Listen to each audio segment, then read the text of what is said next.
dẫu vào thời gian mau trôi nhanh đi theo di vãng, dẫu vào niềm nhớ tan theo hư vô vào quên lãng. Muôn đời lòng cố quên thật mau, tình ta mãi xa lìa nhau, để giọt nước mắt anh rơi hòa tan theo nỗi đau. Vẫn nhủ lòng cố quên em nhưng sao anh còn sao xuyên.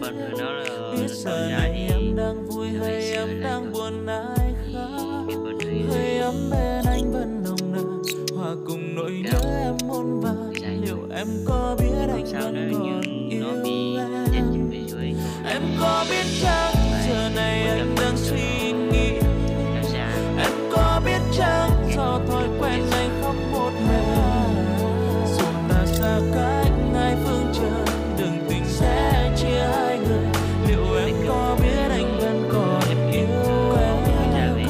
Mưa ấy cứ rơi để anh được bên em mãi, mây ấy cứ trôi để anh được thấy em hiền. Dù tình ta xa cách mãi nhưng anh còn yêu em rất nhiều. Liệu em có biết anh vẫn còn yêu em, yêu rất nhiều.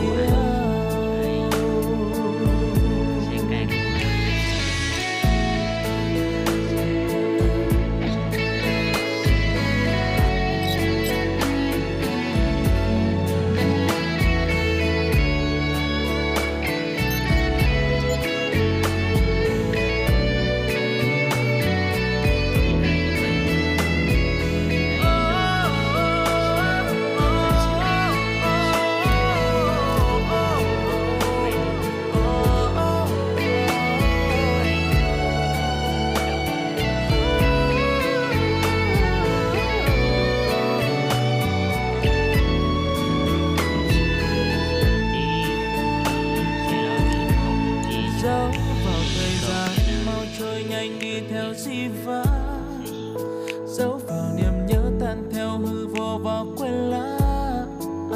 Muôn đời lòng cố quên thật mau, tình ta mãi xa lìa nhau, để giọt nước mắt anh rơi hòa tan theo nỗi đau. Vẫn nhủ lòng cố quên em nhưng sao anh còn sao xuyên. Biết giờ này em đang vui hay em đang buồn ai